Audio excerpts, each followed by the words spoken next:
Okay, so this video is for the guardians that haven't prepared their dog or prepared themselves in regard to their dog's behavior, their reactions, and how it affects them in regard to fireworks. If your dog is known to be fearful and anxious about loud noises, thunderstorms, fireworks, or they have noise aversion or noise phobia, or you're not sure because your dog was born between the typical intervals, or during the interval between the two times that are typical, or times that are typical during the year to be exposed to fireworks, and you don't know, you don't have that data, maybe you suspect that they are going to be fearful of it, then essentially it's too late. It's July 3rd, we're going into the weekend. The veterinary clinics are going to be closed here soon enough. So, as far as letting your dog outside this evening, or tomorrow, probably this evening, but tomorrow evening for sure, when you're going to be in the thick of it, you need to plan on having your last let out completed before sundown. Once the sun goes down, your dog doesn't go out, if you're in this boat. I think it's a good idea to do for anyone, really, any dog. Every year on July 4th or thereabouts, we have a huge influx. They have a huge influx in missing dogs, and they have a huge intake of strays at the Humane Societies, the animal shelters. Okay. And if your dog shits on the floor, if your dog pisses on the floor, then they shit on the floor, they piss on the floor.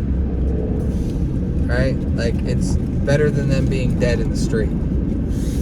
It's better than them being lost and wandering in 90-degree temperatures and deadly humidity. It's better than them being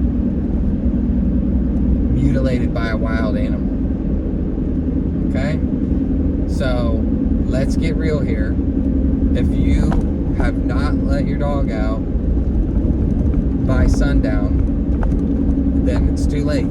Just leave your dog inside. Just deal with it. Deal with the cleanup.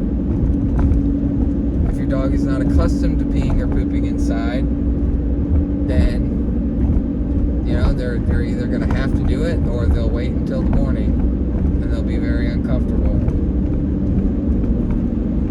Dare I say, a UTI might even be, a UTI is worth it compared to what can happen when the dog gets loose.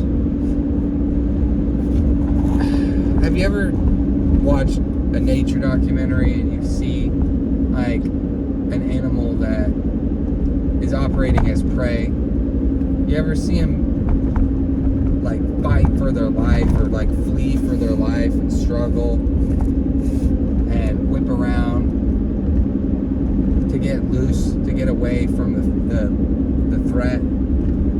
As far as dogs go, they don't have any context for what's going on when they're hearing fireworks. So when you have them out and something like that happens, they can flee the same way. They can get out of their collar, their harness, especially if you're like the majority of people that don't have their equipment adjusted appropriately. It's not properly fitted. Your dog can slip that gear. So as far as I'm concerned, the sun goes down, your dog is inside for the duration. Your dog's inside all night. If you have plans to go somewhere and your dog's going to be at home, you need to cancel those plans. Alright? So, just some tough love coming from my camp here. And if you got through this, I appreciate you watching. Thanks.